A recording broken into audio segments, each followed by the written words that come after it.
العالم كل يوم بيتطور والتكنولوجيا كل شوية بتتطور، وانا شايف ان هو في اي مجال في العالم او اي مجال في الدنيا ما يواكبش التطور ده والتكنولوجيا دي مش هينجح. النهاردة جايبين لحضراتكم مشروع من الجيل الخامس في العاصمة الإدارية الجديدة دينيرو تاور التابع لشركة جولدن داون.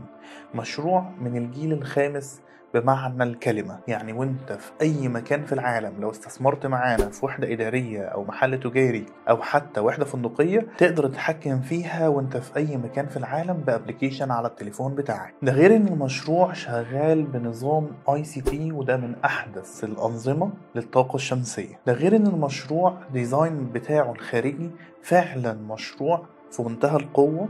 مشروع الديزاين الخارجي بتاعه من FRS، مشروع فيري يونيك. المشروع ده مرشح بقوة ياخد شهادة الليد العالمية ان هو جرين بيلدينج ومشروع مستدام ومحافظ على البيئة كلها. طيب ايه اللي يضمن لي ان انا وحدتي تتأجر او وحدتي تشتغل والمشروع يبقى في منتهى القوة، سواء اشتريت محل او مكتب اداري بستثمر فيه في الداون تاون اكبر تكتل تجاري واداري وطبي وفندقي في الشرق الاوسط، الا وهو ان هم ماضيين عقد تشغيلي او عقد ادارة نهائي مع شركة MRB العالمية. لو حبيت تستثمر معاهم تقدر تتواصل معايا على رقم موجود قدامك على الشاشة على الواتساب، واعمل لك مقارنة بين كل المشروعات الموجودة في العاصمة. انا وكل الاستشاريين المساعدين ليا من شركة ARG نقدر نساعدك ونوصلك للحاجة المناسبة ليك بدراسة جدوى بخبرة على ارض الواقع وبالارقام، تعرف هتدفع كام وتكسب كام، كل ده بخدمة مجانية بنسبة 100%. في انتظار تواصلكم وان شاء الله نساعدكم. شكرا لحضراتكم.